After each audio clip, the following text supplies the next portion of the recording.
हमारा यह शरीर जिसके हम गुलाम हैं, यह लगभग 70% पानी से बना हुआ है। हमारे शरीर में लगभग 39 ट्रिलियन यानी 39 के आगे 12 जीरो बैक्टीरिया रहते हैं। किसी भी जीव के आकार का, साइज का, जीवन की कंप्लीटनेस, संपूर्णता पर कोई असर नहीं पड़ता है। एक जीव बड़े से बड़ा या छोटे से छोटा किसी भी साइज का हो सकता है, उसमें जीवन संपूर्ण होता है। जीवन के लिए साइज डज नॉट मैटर। एक छोटे से छोटा बैक्टीरिया भी या एक बड़े से बड़ा हाथी भी अपना कंप्लीट संपूर्ण जीवन चक्र रखता है।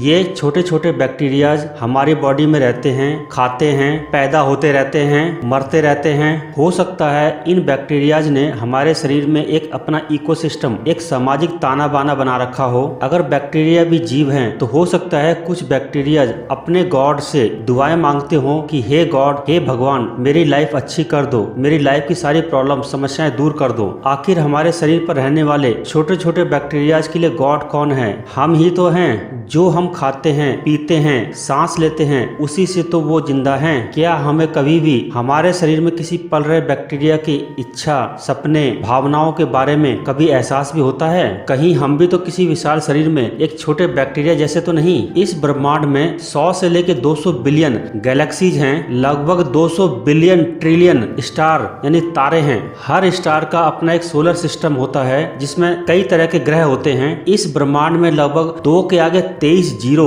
इतने स्टार हैं। इतने बड़े ब्रह्मांड में हम कहाँ एग्जिस्ट करते हैं? हमारा वजूद क्या है? What is our existence in this universe? इन बड़े बड़े नंबरों को बताने का मतलब सिर्फ इतना ही है कि पहले हम खुद को तो रियलाइज करें, हमारी कंपेरेटिव पोजीशन कहाँ एग्जिस्ट करती है। हमें यह पता होना चाहिए कि इस ब्रह्मांड में हमारी औकात, हमारा वजूद, हमारा अस्तित्व कितना है। तभी तो हमारे इमोशंस, एहसास, चाहते, इच्छाएं, सपने का कोई वजूद होगा, कोई मोल होगा। हमें बनाने वाले ने क्या खूब बनाया है। साफ संदेश है हमारे जीवन के समय का। इस विशाल समय चक्र के आगे कोई वजूद नहीं है। हमारे जीवन का समय इस ब्रह्मांड के समय चक्र के आगे तुच्छ है, कुछ भी नहीं है। इस ब्रह्मांड में हमारे क्रिएटर ने हमें इसलिए भेजा है कि हम चीजों को सिर्फ एंजॉय करें, महसूस करें, आनंद से जिएं, आनंद में रहें। इस ब्रह्मांड को इस तरह से बनाया गया है कि आप जितना इसको खोजोगे उतना ही इसके रहस्य और गूढ़ होते चले जाएंगे। जैसे 1 साल के छोटे बच्चे को अगर एक रोबोटिक खिलौना दे दिया जाए, वो उससे खेलने की बजाय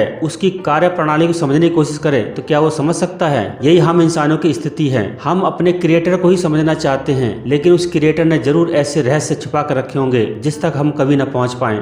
जिस दिन उस क्रिएटर को लगेगा कि ये मेरा बनाया हुआ इंसान मुझ तक पहुंच सकता है, वो हमें खत्म कर देगा, हमें रिप्लेस कर देगा, हमें सब्स्टिट्यूट कर देगा। हम अपने छोटे से लाइफ स्पैन में कुछ ज्यादा नहीं कर सकते हैं। कुछ खोज सकते हैं, कुछ परेशान हो सकते हैं, कुछ खुश हो सकते हैं, लेकिन अल्टीमेटली हमें प्रकृति को महसूस करना होगा, अपने आसपास की चीजों का आनंद लेना होगा, जीवन को आनंद में बनाना होगा। यही हमारा लक्ष्य होना चाहिए। आनंद में रहने का मतलब ये नहीं कि हम और आप कर्महीन हो जाएं, काम करना ही छोड़ दें। हमेशा आनंद में रहने का मतलब ये नहीं कि हम अपने कर्तव्यों का निर्वाह न करें, दुनिया और जिंदगी से मोह भंग हो जाए। आनंद में रहने का मतलब यह है कि किसी भी चीज को, किसी भी काम को उसी पल में रहते हुए पूरे मन से, पूरी निष्ठा से करें। अपने आसपास की विशालता और सूक्ष्मता को हम कभी पूरी तरीके से समझ नहीं सकते। हम इंसानों को इस तरीके से बनाया ही नहीं गया है कि हम अपने आसपास की चीजों को छोटे से छोटे लेवल पर जाकर यानी क्वांटम लेवल पर जाकर या बड़े से बड़े यानी एस्ट्रोनॉमिकल लेवल पर जाकर यूनिवर्स को समझ सकें। समझने की सिर्फ कोशिश कर सकते हैं, अपनी मान्यताएं या थ्योरीज बना सकते हैं। समय के साथ थ्योरियां बदलती रहती हैं। आज भी हमारे पास कोई सिंगल पॉइंट थ्योरी नहीं है जो यूनिवर्स और ब्रह्मांड की छोटे से छोटी और बड़ी से बड़ी घटनाओं को एक साथ एक्सप्लेन कर सके। हमें इस तरीके से बनाया ही नहीं गया है कि हम ब्रह्मांड के छोटे से छोटे और बड़े से बड़े रहस्यों को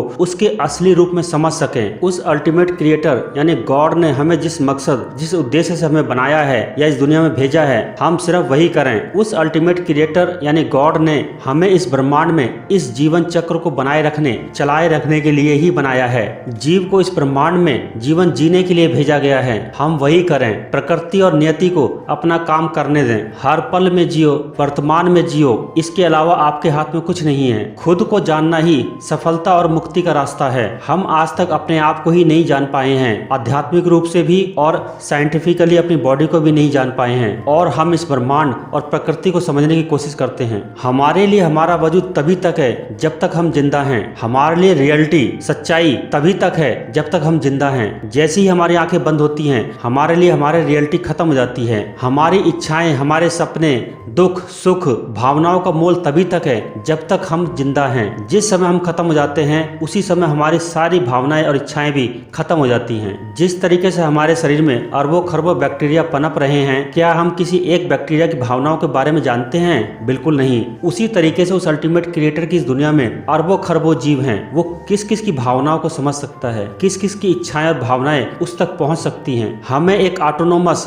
सेल्फ सस्टेन्ड सिस्टम में बनाकर भेजा गया है जो अपने आप से ही चलता रहेगा। अगर आप खराब हो गए, अगर आप बेकार हो गए उस प्रकृति के लिए, उस अल्टीमेट क्रिएटर के लिए, तो आपको खत्म कर दिया जाएगा, रिप्लेस कर दिया जाएगा, आपको सब्स्टिट्यूट कर दिया जाएगा। इसके अलावा आप उस अल्टीमेट क्रिएटर से कोई और उम्मीद ना रखें। यह पूरा ब्रह्मांड, यह प्रकृति एक ऑटोनोमस सिस्टम के तहत एक मैकेनाइज्ड मशीनी मॉडल है, मैथमेटिकल मॉडल है। उसके तहत ये काम करता है और चलता है। हमारा होना या ना होना इस बात पर निर्धारित करता है कि जब तक आप प्रकृति के लिए फायदेमंद हैं, हेल्पफुल हैं, तभी तक आपका वजूद बना रहेगा। जिस दिन आप उसके अगेंस्ट गए, किसी न किसी वजह से, किसी न किसी कारण से आपको बदल दिया जाएगा, रिप्लेस कर दिया जाएगा, खत्म कर दिया जाएगा। और यह बदलाव हमारे जीवन चक्र, हमारे जीवन के समय से बहुत बड़े समय में होता है जिसका हमें कभी आभास ही नहीं हो सकता।